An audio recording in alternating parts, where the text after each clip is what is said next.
What's going on, guys? Welcome back to WWE Network and Show, where I, Graham G.S. and Matthews, break down all the original content I watch on the WWE Network and the E! Network, as today we're talking the Total Divas Season 9 premiere as it aired on Tuesday night at 10 p.m. Eastern Time. So, I love the day. I love the new time. It was originally scheduled to return on Wednesdays after NXT at 10, but because I'll be watching likely NXT after TNT tonight, I think it's a great idea to move the show to Tuesdays instead, and it kind of, expands WWE's schedule too, with Raw on Mondays, Total Divas Tuesdays, NXT on Wednesdays, and AEW Dynamite Thursdays, NXT UK, and SmackDown on Fridays. So it's a busy, loaded schedule, I know, but I like the fact that Total Divas is back on Tuesdays, and not only is it back on Tuesdays, it's at 10 p.m. 8 p.m. starting in a couple weeks. We have Impact coming back, which a lot of people don't care about, I understand. But I do watch Impact. I enjoy Impact, so I'm glad I can watch Impact, then Total Divas, for as long as it's around for anyway, as long as Season 9 runs for. And then WWE Backstage starting in about a month, which I don't know if I'll cover yet. But anyway, at least not here on Network and Chill. Season 9 did come back this week, Tuesday night, with an all-new cast, most notably featuring Ronda Rousey, former Raw Women's Champion.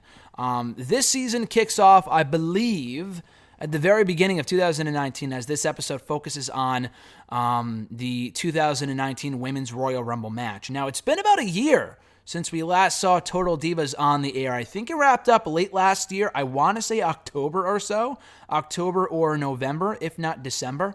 But it's been a while, because that last episode focused on the death of Natalia's dad, Jim the Anvil Neidhart. They covered Lana being in the Money in the Bank ladder match only a couple months earlier. Trinity and John Uso, Naomi, having some issues, and they're fine now. They covered that here as well. But the Bella Twins are no longer regulars on the show. Now, they did appear very briefly at the end of this episode, but they're no longer the focal point as they have been for the past 8 seasons now. I'm surprised it took them this long, but they already have Total Bellas going on. Nikki Bella's no longer with John Cena, which was a big focal point of the show for such a long time. That's not happening anymore. Obviously, they'll continue to produce Total Bellas, and they'll talk about her more on there. Brie Bella's with Daniel Bryan. Neither are wrestling anymore. It's not really necessary to have them on the show. I know they were on last year because of Evolution, that whole thing. They came back. That's cool, but there's no real reason for them to be regulars anymore. So quick cameos every now and again is fine. So they're still showing up every now and again. But the regular cast looks like this. Ronda Rousey is the new featured face of the show, which is interesting because she's not that she's no longer with WWE, but she took time off after WrestleMania, which is what was teased coming up on this season, them covering her injury at WrestleMania, the pressure that she's facing on wanting to have a baby. She talks about that here as well. But she kind of seems separated from the rest of the women's roster. So it's really Ronda Rousey, then everyone else. Well, at least when the Bella Twins were on, they were interacting with the other women. There was drama. So maybe it's kind of a refreshing change that we have Ronda Rousey and then everyone else, because Ronda Rousey doesn't deal with the drama. She doesn't deal with the bullshit. We just kind of get her side of the story. This is really like a 24 on Ronda Rousey and her wanting to have a baby without all the other drama, or with the other drama on the side featuring Sonya Deville, who's an addition to the show, which is cool. Natalya is shockingly still around. For what reason, I don't know, but she's back. Nia Jax is still on the show. I think she always has been on the show, at least for the last couple of seasons. Not always, but I think since the time that she debuted, I don't think she was ever taken off like Naomi was. Naomi was removed at one point. She's still on the show now. And Carmella is back as well. So that's what the cast is looking like for Season 9. Let's see here. Going ahead of my notes. First off, we'll start with Ronda Rousey. So as I've done with the show before, what I've done in the past is break it up into different sections, into different, parts of the show, because there's a few different storylines going on simultaneously. So what I usually do with my Total Divas reviews is break down each storyline going on this show. First and foremost with Ronda Rousey. So we find out from Ronda herself when the show starts that she was actually born with an umbilical cord wrapped around her neck, and she almost died. I had never heard that story before, so that was news to me, but she survived that, obviously. She was born in Venice Beach, California. That's where she's from. I think she still resides in California. I don't know if it's Venice, but she did get a bronze medal in the 2008 Olympics, which is amazing. I think I knew that she competed in the Olympics. I don't think I knew that she got a bronze medal. And then from there, she went on to become the most active champion in UFC history. She praises the rest of the cast. She talks about like, oh, Natalya, we kind of came into the business together, or I came into WWE with her. She trained a lot with me, and Naomi's a lot of fun. It kind of feels like she was forced to say all these things. Now, I know she means them. Ronda Rousey seems like a very down-to-earth, nice person, but it feels so forced because she has zero connection with the rest of the women, at least on this season premiere. I don't know if it'll remain this way going forward, but a lot of the storylines that she has going into WrestleMania, heading into the season finale, don't have to do with any of the other women on the show. So Ronda Rousey goes into WrestleMania feuding with Charlotte and Becky Lynch. And neither of them are on this show. It's not even like on the road to WrestleMania. She feuded with a Total Divas cast member. She feuded with Ruby Riott for a while and Sasha Banks going into the Royal Rumble. And neither of those women are on the show as well. So I'm not really sure where Ronda Rousey factors into all of this. But again, she feels like a weird fit for the show anyway because she doesn't deal with the drama like the rest of them do. So I guess it's kind of for the best that she's kind of on the side doing her own thing, talking about the whole baby thing and all that other stuff. So we get a quick tour of Browsey Acres, where she resides with her husband, Travis Brown, who also, I believe, competed in the UFC. They've been married now for about a year and a half. She talks about how much she loves WWE, and she figured that she would do WWE for a year and then settle down and have a kid because she's wanted a kid for a while now. But she did not expect WWE to be as fun as it was, or as it has been for her so far on her journey. She doesn't want the fun to end. She doesn't want to stop here. She doesn't want to take time off. She loves to work. And she also enjoys the pressure too. And she feels that pressure going into the Royal Rumble when she defends her Raw Women's Championship against Sasha Banks. Wins. Great match. I remember that very clearly. One of the more underrated matches, I would say, of 2019, because Ronda Rousey isn't around anymore. And Sasha Banks took time off after Mania. So a lot of people forget about that match, especially since it was so long ago. But that was a really great match. Sasha Banks and Ronda Rousey from the Royal Rumble. But anyway, Ronda Rousey talks about how she's happy to be a stepmom for the kids, for Travis's kids, I guess that he had from another marriage or something. She also reacts to the pregnancy rumors, because people were speculating around this point, around the Royal Rumble, coming out of the pay-per-view, that Ronda Rousey was on her way out of WWE, that she was leaving, that she was quitting, blah, blah, blah. WWE quickly put that speculation to an end by coming out with a report and saying that she was contracted through April of 2021. Now, they never denied that she'd be taking time off after Mania, and ultimately she did, and she's been gone ever since. But Ronda, this is all true. She wants to take time off to have a baby and essentially leave WWE. And it's not like, oh, take time off for a couple months. Like, if you're taking time off to have a baby, that's at least a year, if not more. Like, she first has to get pregnant. We have no idea if she currently is pregnant, and it's fucking October, and she left 6 months ago. So, honestly, she may never be back. There's a very good chance she may never be back. I think she will, but they took her off the Raw roster page online, so it's going to be a long time, I think, before we see Ronda Rousey again, which is crazy considering that she was such a big focal point of the WWE Women's Division for such a long time. From the moment she arrived in January of 2018 up until WrestleMania 35, it's crazy that she just up and left. But, you know, it was for the right reasons and wanting to have a baby. But anyway, she also talks about how she really desperately wants to have Travis's kid. She wants to have a baby with Travis, but she doesn't want to take the time off from WWE. So that's the Ronda Rousey story. Not really much more to it than that, but we get a lot of great footage of Ronda on her Browsey Acres farm where she lives with Travis. So I guess that's cool.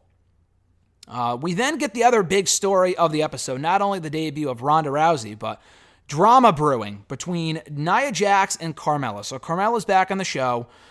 We hear about Carmella and what she's going through, or what she's been through, rather, and how the last time that we saw her on the show a few seasons ago, it may have been season 7, when she was dating Big Cass, she admits that she was going through a very dark time at that point, and that Big Cass kind of made her out to be a person that she wasn't, and she had to make her, or he wanted to have her change, and she didn't.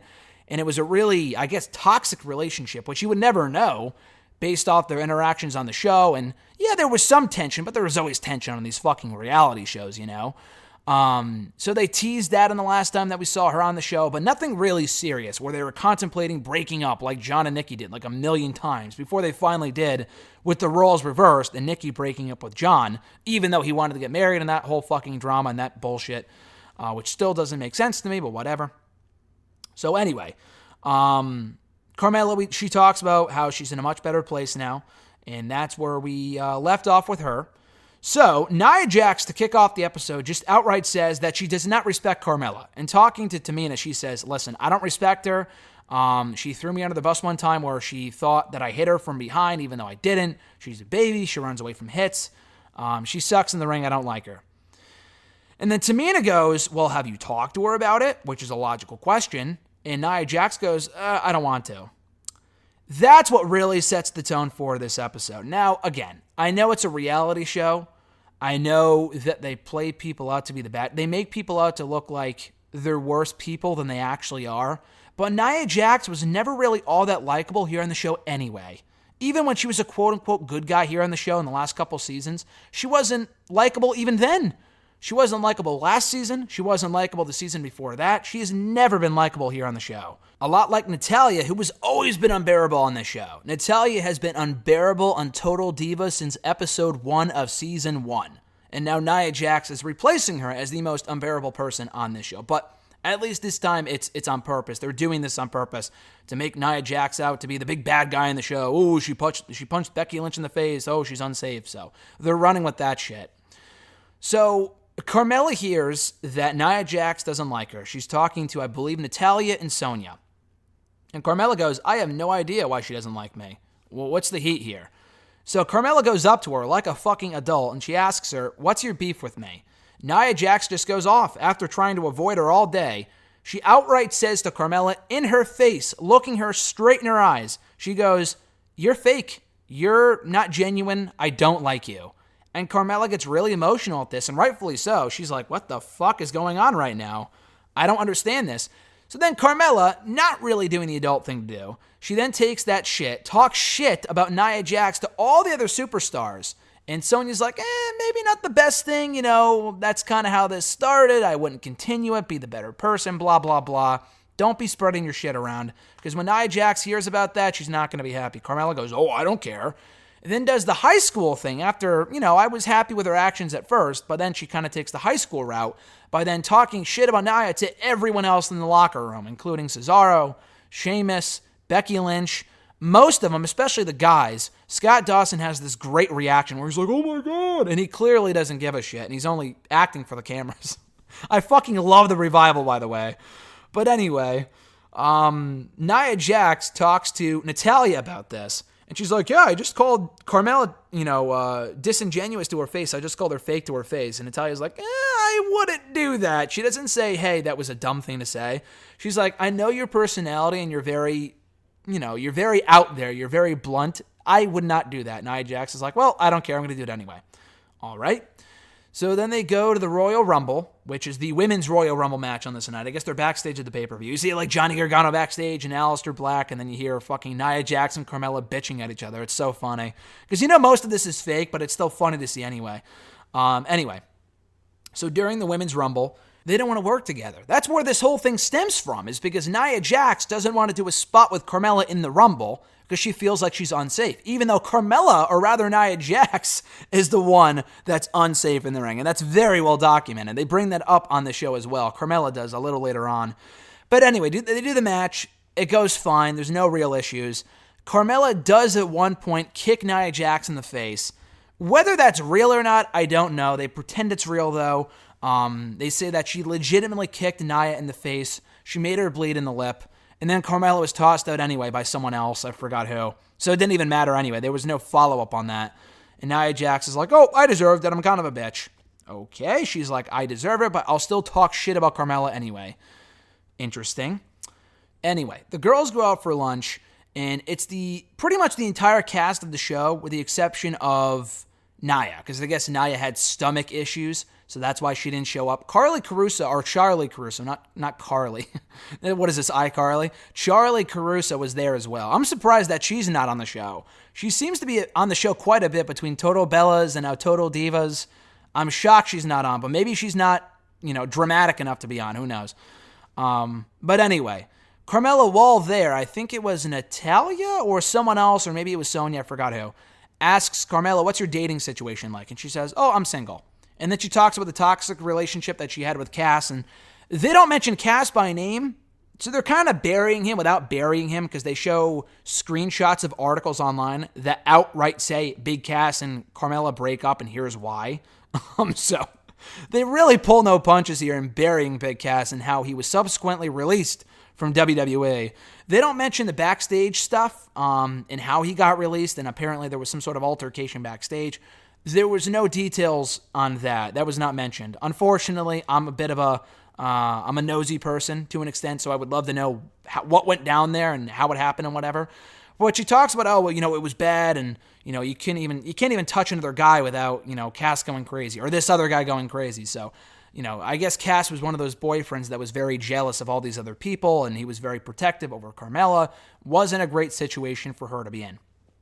So anyway, while they're also out at lunch, Nia Jax is talking to Natalya in the car, or someone else, I believe. I think they're on their way to lunch with Carmella and those girls.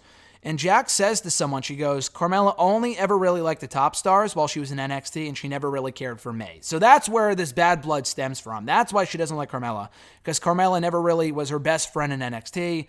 Whatever. I guess they weren't the closest, and that's what it was. So that's what happened. The girls then meet up for breakfast, and that's when Nia Jax and Natalya come in, so they all meet up together. And also while there, Sonya tries to give Carmella some dating tips, and I'll talk more about that later because that's a whole other thing. Some miscellaneous notes from this episode. I'll talk more about that later. But anyway, they go out to breakfast. This time, Jax joins them at the discretion of Natalya, and Jax calls Carmella out. She calls her out on leaving before the end of the Royal Rumble because Nia Jax, remember, competed in the men's Royal Rumble match, which I'll talk about momentarily. And Nia Jax was pissed that I think Natalya too, but definitely Carmella left before the end of the pay-per-view. So they didn't see Nia in the men's Royal Rumble match. And Carmella talks about how she would rather be known for being safe than being reckless, like Nia Jax. And Nia Jax calls her out on running away from hits. And Carmella says, listen, I don't run away from hits. I got the shit kicked out of me by the Bella Twins. Or not the Bella Twins, but specifically Nikki Bella. During our feud a few years ago, I got a black eye from it. You can look it up, sister. I don't run away from hits. So Nia Jax runs with this, okay? She goes to the Fighting With My Family premiere for Paige's movie a little while after the Rumble. Meets up with the Bella Twins, who were also invited. They're having a pregame in their hotel room. And while there, the Bella Twins reveal that they're not wrestling anymore. They're pretty much retired. They're not coming back, blah, blah, blah. But it's also there, it's also there that Nia Jax tells Nikki, listen, Carmella talks shit about you. And, she was complaining about how you beat her up during your feud a few years ago. And we end with that. We don't get any reaction from Nikki or Brie. And from the reaction that they give Nia when she's saying, hey, yeah, I talked shit about Carmella to her face, blah, blah, blah. I called her fake, all this other shit. They're like, okay, that's strange. I'm not sure why you're telling me this, but that's weird.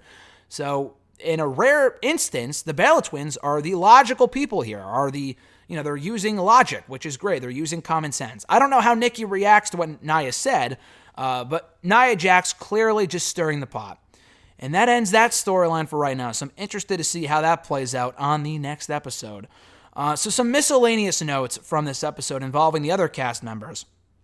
They're not really big enough to, be made up into their own storyline, but how the other, women are doing here, I'll mention that. Natalya talks about how she was nervous for the Women's Royal Rumble. She also talks about her dad's passing and how she's coping with that. I guess that's a big thing on this episode and how she's doing in the months following her dad's passing. Sonya, who's a new addition to the show, talks about how she doesn't want the fact that she's gay to define, who she is. She did come out on that Tough Enough tryout years ago, back in 2015, but she knew she was obviously gay well before that, she talks about. But she doesn't want that to be her claim to fame, the fact that she's, gay, bi, whatever. I'm pretty sure she's just gay, because she said that, oh yeah, I used to date guys when I was younger, and then I kissed a guy, and it felt like I was kissing my brother, and it was weird, and I haven't done it since. Anyway, so Carmella also talked about this earlier, how she was going through a dark time. I already talked about that. Trinity, Naomi, said that things are going well for her now, and her and Jimmy Uso, John, they had some, tension teasing there at the end of the last season. They're doing fine now, no problems. Sonya talks about her long-distance relationship with a girl named Ariana, I believe, that it didn't work out. She calls her hot, though, so she clearly has not gotten over it. And I think I saw a picture with her and her ex-girlfriend on Twitter, yesterday. So maybe they got back together. I don't know. They recap the Royal Rumble pay-per-view, specifically the men's and women's Royal Rumble matches. Sonya says it's time to put our shit aside and get shit done. Nia Jax ends up entering the men's Royal Rumble, which is a big moment, a little later on in the night. Trinity calls Sonya and Carmella her best friends. They're her girls. Cool. I didn't know about that before. I thought Trinity was better friends with other women on the show, but maybe it changes. I'm not sure. And then Sonya also talks about how she came out as gay, remembering when she realized that she was gay. She brings up the aforementioned story about how she kissed one of her boyfriends that was her best friend before that, and they started dating, and she kissed him, and she realized, hey, it feels like I'm kissing my brother. I'm gay. And then he's like, I kind of figured, let's break up. It was this whole thing. And then she also talks about, she also brings up how she misses her ex, and I guess they got back together if her social media activity is anything to go by. So very interesting here. But I forgot to mention, but this episode is called The Baddest Woman on the Planet, obviously in reference to Ronda Rousey. But interesting first episode. I love the Ronda Rousey stuff. I think she comes across great on the show. Looking forward to seeing what her story arc is here on season 9.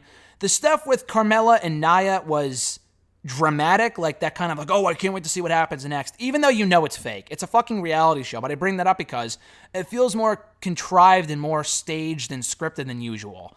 But they obviously did that to pop a big rating. I'm not sure if they did. This is going up on Friday. I'm recording it on Wednesday. We'll see, but I will likely begin or, resume my reviews of Total Divas on Fridays moving forward, so stay tuned for that. But check out the Season 9 premiere entitled The Baddest Woman on the Planet of Total Divas right now on the E! Network. At any rate, folks, be sure to like this video, drop a comment, share the video, and subscribe to the channel for more daily content. We'll be back next week with my all-new review of Season 9, Episode 2 of Total Divas. Until then, guys, have a great rest of your week. I'm Graham Jason Matthews, and I'll catch your ass down the road.